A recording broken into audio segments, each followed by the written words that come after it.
Alright, hey guys, Cam Burtwell here again from Podium SC, and I'm here with another video about programming. This might not be as controversial as my first video, and a lot of people kind of got up in arms about that, but I figure that's because they don't really know what I was trying to say and couldn't get past their emotional blocks in their psyche. So, anyways, I'm hoping to appeal to more of the kind of sensible and logical minds out there that really want to make their programs better.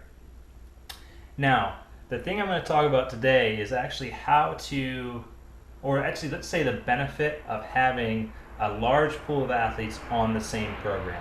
So last time I was describing why individualized programs aren't necessarily the best for everybody. And by that I mean the athlete.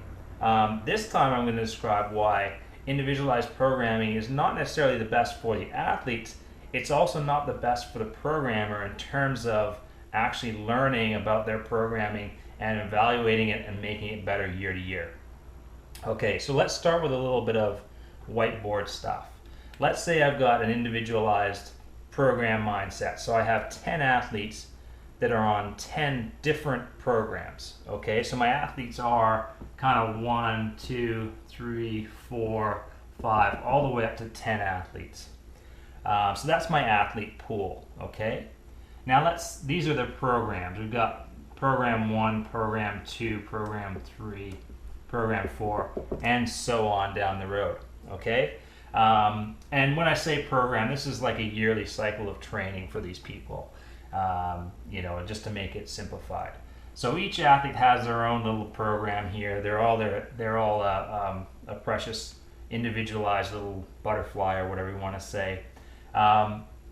Now, at the end of the year, you're going to get results, okay? No matter what you're doing.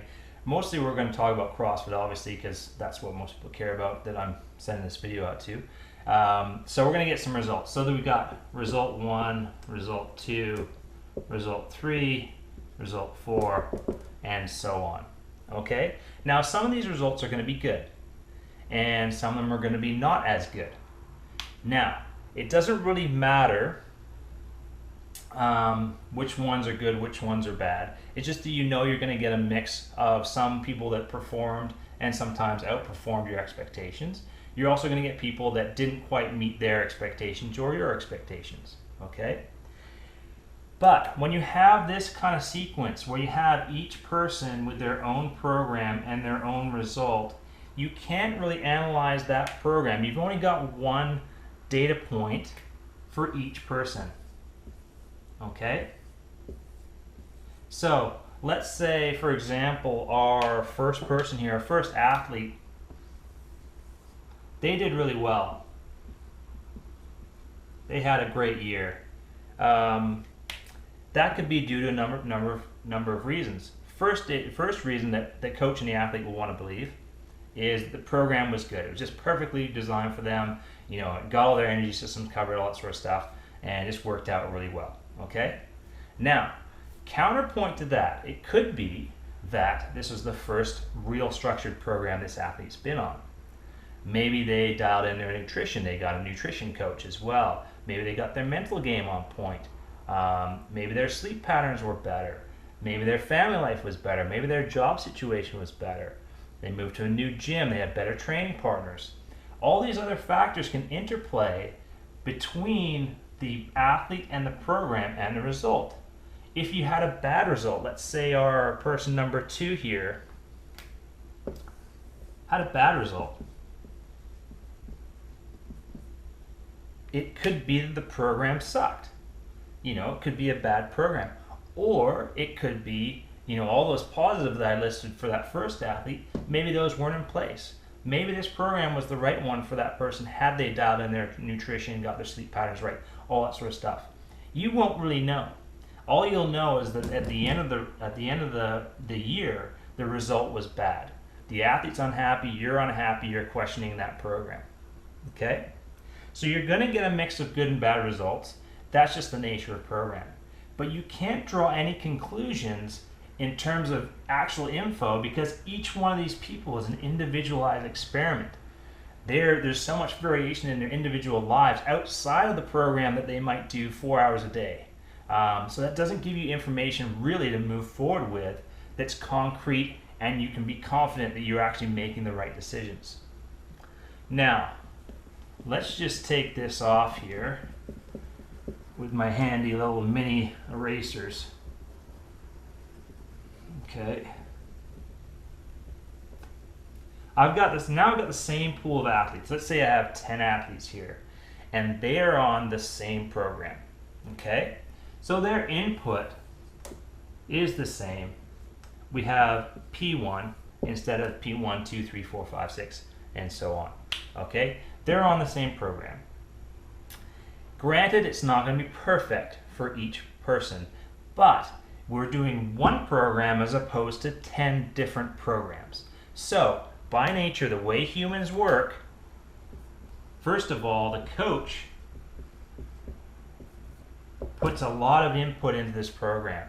They really focus, they dial in, they spend 2, 3 hours, 4 hours, 5 hours each week on this program.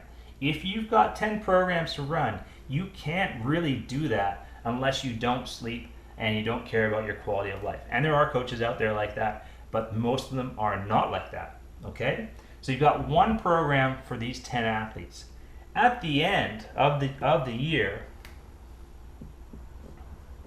you're again going to get results. R1, R2, R3, R4, R5, and so on. Okay, you're going to get results again. Some of these are going to be good. Some of them are going to be bad. But now that you have everyone with the same input, you can begin to draw conclusions about the quality of your program.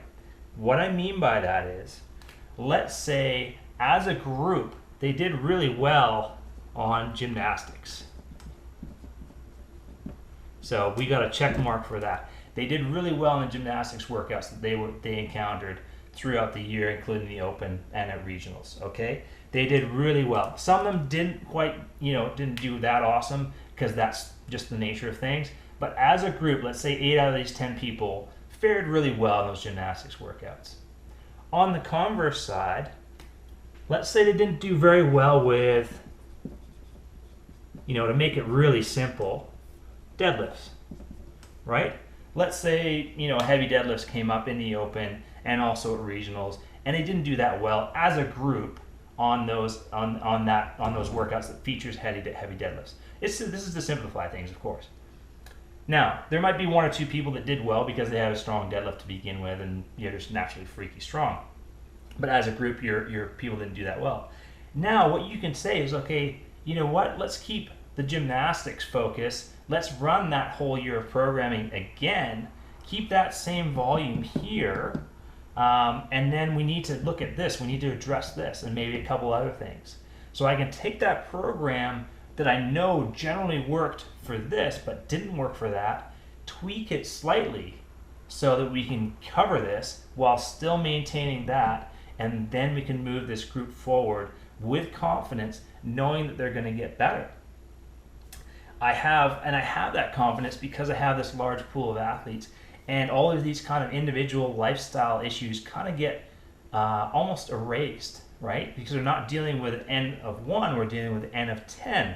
And for you, those of you who know kind of statistics and research studies and things like that, the higher your number of our participants in a certain intervention, which we're talking about programming here, the more robust your results, the more you can say the intervention actually worked or didn't work.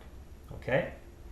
So that's why it's really helpful as a coach to have a large group of athletes on your program, on the same program, that you can evaluate at the end of the year and then make changes as needed, and make sure your athletes are moving forward and have confidence in what you're doing.